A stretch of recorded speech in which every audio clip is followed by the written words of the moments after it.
ગીર સોમનાથ જિલ્લાના કોડીનાર, તાલાલા, સુત્રાપાડા અને વેરાવળ તાલુકામાં શેરડીનું વિપુલ ઉત્પાદન થાય છે।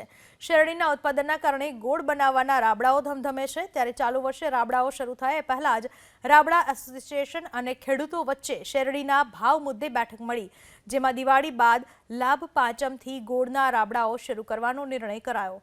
નવેમ્બર મહિનામાં ખેડૂતોને 1 ટન શેરડીના 2,500 રૂપિયા, ડિસેમ્બરમાં ટન દીઠ 2600 રૂપિયા, જાન્યુઆરીમાં ટનના 2800 રૂપિયા અને ફેબ્રુઆરીમાં ટન દીઠ 2900 રૂપિયા તેમજ માર્ચમાં ટન દીઠ 3000 રૂપિયા ભાવ ચૂકવવાની જાહેરાત કરવામાં આવી। આ વર્ષે ખેડૂતોએ 4 લાખ ટનથી વધુની શેરડીનું ઉત્પાદન થવાની આશા વ્યક્ત કરી છે।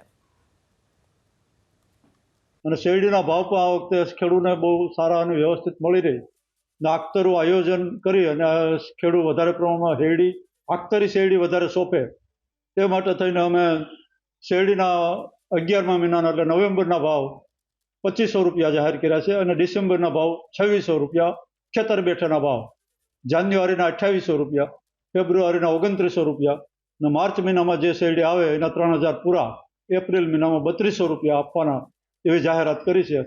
ગોળ સારો બનાવશે તો ગોળની અંદર પણ આપણા જે ગીર સોમનાથ જિલ્લાનો જે ગોળ બને છે ખાદ્ય અને દેશી પદ્ધતિથી ગોળ બનાવવામાં આવે છે। લોકો એના ખાવાની અંદર ઉપયોગ કરે છે, જ્યારે યુપી અને બિહાર યુપી અને એમપીના જે ગોળ આવે છે એના કરતાં આપણા જે ગોળ છે એનો કિલે 2 રૂપિયા ભાવ ફેર વધારે હોય છે।